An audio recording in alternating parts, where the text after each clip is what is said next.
Setting a report date. As an accountant user in QuickBooks Online, you have access to a range of shortcuts under the Accountant Tools feature. One feature is the ability to set a default range for reporting on your client's data. This is a great time saver. So let's see how to set a default date. When you open your QuickBooks Online file, the data on the dashboard, as well as the reports you produce typically, default to the current month of the current financial year.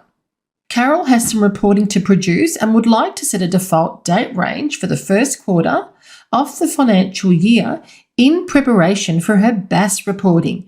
This is a great time saver for you. So just please note, this only changes the accountant user view of reports, not the business view of reports. So if you are for some reason logged into your client's file as a business user, which I never use, I always log into my customers' files as an accountant user, they won't see the difference in the actual reporting dates. So changing the default date will only apply to most reports, but not all reports. So let's take a look at this. So from the Accountant Toolbox, which is the briefcase, under Tools, Report Options. This is quite a handy little area, by the way. Let's have a look at the reconciliation status. So this is telling us that we've never reconciled these bank accounts. We've got a current balance there as well. If we had reconciled, it would actually give us a date there.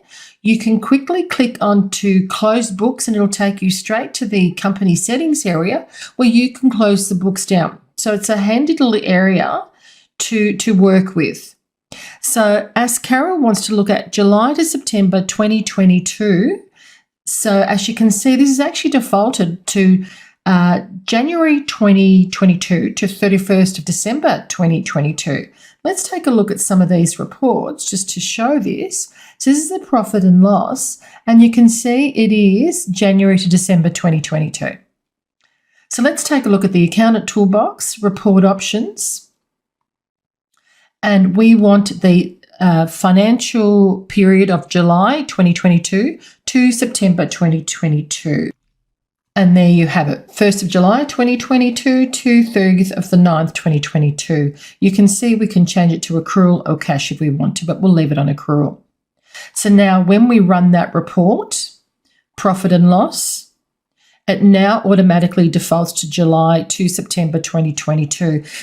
This is very handy for end of financial year tax returns, BAS returns, if you're reviewing financials for the client for a particular period. This is a really handy tool to actually use at all times.